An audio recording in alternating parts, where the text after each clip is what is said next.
India alliance उसमें शामिल दल और उनके नेता एक भी मौका अपने हाथों से जाने नहीं देते सनातन के अपमान का, हिंदुओं के अपमान का। जब जब भी इनको मौका मिलता है ये अपमान करने से पीछे नहीं हटते। जब जब और जहां जहां भी इनको मौका मिला है तब तब इन्होंने अपना सनातन विरोधी चेहरा और अपनी हिंदू विरोधी मानसिकता को डंके की चोट पे दर्शाया है।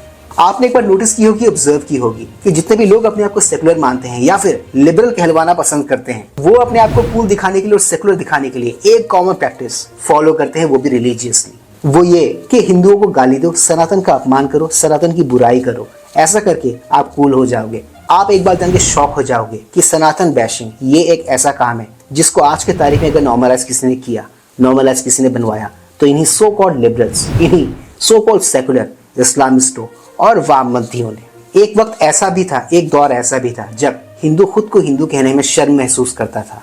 और आयरनी देखिए, ऐसे लोगों के बीच और ऐसों के बीच जो क्रॉस, टोपी, दाढ़ी इनको फ्लॉन्ट करने का एक भी मौका अपने हाथों से नहीं जाने देते। इनके बीच में हिंदू अपने आप को हिंदू कहलवाने में शर्म महसूस करता था। हिंदू ऐसा ही था।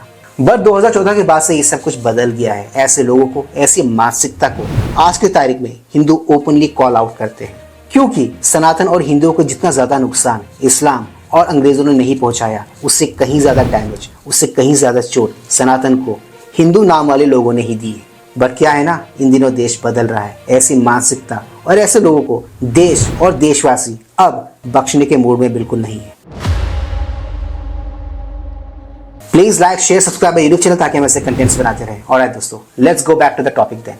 ये हम और आप सभी बहुत अच्छे से जानते हैं कि महाकुंभ का आयोजन एक बहुत ही बड़े लेवल पे हो रहा है, एक बहुत ही बड़े स्केल पे हो रहा है, जिससे इस देश की मेजॉरिटी तो बहुत खुश है। वहीं इस देश में ही रहने वाले कुछ लोग ऐसे भी हैं जिनके पेट में मरोड़े उठ रही है। उनके पेट में दर्द हो रहा है हिंदू कंसोलिडेशन को देखकर, ये देखकर कि महाकुंभ में हिंदू जात पात भाषा सब कुछ छोड़कर, सब कुछ त्याग कर कैसे एक ही घाट पर सभी मिलकर नहा रहे हैं। और मेरे ख्याल से इनके पेट में दर्द होना भी चाहिए, क्योंकि इनकी डिवाइसिव पॉलिटिक्स के गाल पर ये कंसोलिडेशन एक करारा थप्पड़ जो है। सबसे पहले सुनते हैं वो कुछ बयान जो महाकुंभ को लेकर उन कुछ लोगों ने दी जिनके पेट में इन दिनों मरोड़े उठ रही है महाकुंभ में हिंदू कंसोलिडेशन को देखकर। डुबकी लेने से गरीबी दूर होती क्या? आपको खाना मिलता पेट को, तो ये लोग जाकर हजारों रुपए खर्च करके कंपटीशन पे डुबकियां मार रहे। कुंभ का क्या कोई मतलब है? फालतू है कुंभ। মহাকুম্ভ আমি নাইবা বললাম, ওটা এখন মৃত্যু কুম্ভ হয়ে গেছে, মৃত্যু কূপের মতো। क्वेश्चन आवर चल रहा है, जल शक्ति के ऊपर सवाल उठाए गए। सबसे ज्यादा कंटामिनेटेड वाटर इस वक्त कहाँ है? कुंभ में है। बॉडीज जो पानी में डाल दी गई हैं। इनकी ये बातें सुनकर आपका खून खौल गया होगा। आई एम श्योर जो हिंदू होगा, जो सनातनी होगा, उनका खून खौलेगा ही। Anyways, jumping back to the video, CM Yogi ji अपने बेबाक, थाकड़ और स्ट्रेट फॉरवर्ड रिप्लाई के लिए जाने जाते हैं। और सनातन विरोधियों की यही खेप जो कुंभ मेले के दौरान एक्टिव हुई थी, सीएम योगी ने इन सबको अच्छे से रगड़ा है, अच्छे से धोया है विधानसभा में दिए हुए अपने एक स्पीच में, अपने एक भाषण में। आज के इस ब्लॉग में हम देखेंगे उनके उसी रिलाई का एक छोटा सा अंश। मेरे साथ आगे आज की इस वीडियो में। 3, 2, 1।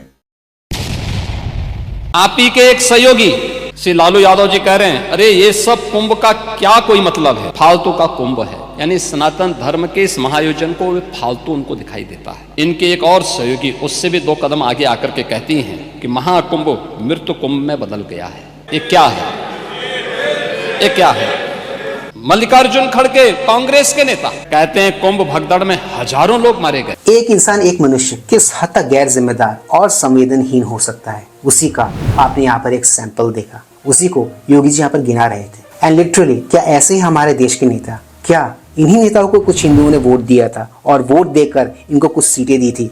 उन हिंदुओं के दिमाग पर, उनकी बुद्धि पर जिन्होंने इन्हें वोट दिया, मुझे बहुत ही तरस आता है। और जया बच्चन क्या कहती हैं? इस देश ने अभी सबसे बड़ा मुद्दा महाकुंभ भगदड़ की घटना है। उन मृतकों की सही संख्या बतानी चाहिए और जनता को सफाई देनी चाहिए। आगे क्या बात कही उन्होंने? कहा व्यवस्थाएं आम आदमी के लिए नहीं बल्कि वीआईपी के लिए थी। शवों को गंगा में बहा दिया गया, इससे पानी प्रदूषित हुआ है। यही पानी लोगों तक पहुंच रहा है। और ये इस प्रकार के गैर जिम्मेदाराना बयान समाजवादी पार्टी, कांग्रेस, आरजेडी और टीएमसी के नेताओं के। आदरणीय जया बच्चन जी एक ऐसी महिला है जिनसे वैसे भी किसी को बहुत ज्यादा उम्मीदें है नहीं, क्योंकि ये उन महिलाओं में से हैं जो इन दिनों छोटी मोटी सक्सेस और थोड़ी बहुत अमीरी के नशे में चूर हैं और जिनके हाथों में बस थोड़ी सी पावर है, वो भी सवाल पूछने की। That's it, यही है जया बच्चन। द्वारा सनातन धर्म के जुड़े हुए सबसे बड़े आयोजन के प्रति दिए गए। महोदय, मैं ये जानना चाहता हूं कि क्या सनातन धर्म का अनुयायी बनना या सनातन धर्म के किसी आयोजन को भव्यता के साथ करना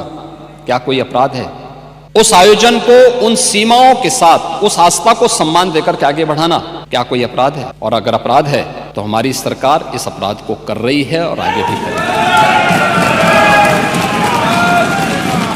देखो, इस किस्म की हरकत और ऐसी हरकत करके विपक्ष को अगर लगता है कि वो लोग कूल है तो I am sorry guys, you are not cool, you are नामा कूल।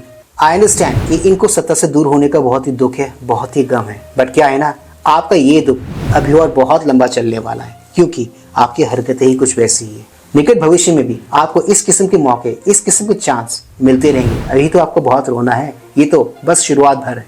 आज के इस ब्लॉग में इतना ही। मैं मिलूंगा आप सबके साथ अपने अगले ब्लॉग में। And yes, do not forget to like, share, subscribe YouTube channel. इससे हमें शक्ति मिलती है, इससे हमें ताकत मिलती है और इससे हमें मोटिवेशन मिलती है। कीप स्माइलिंग दोस्तों।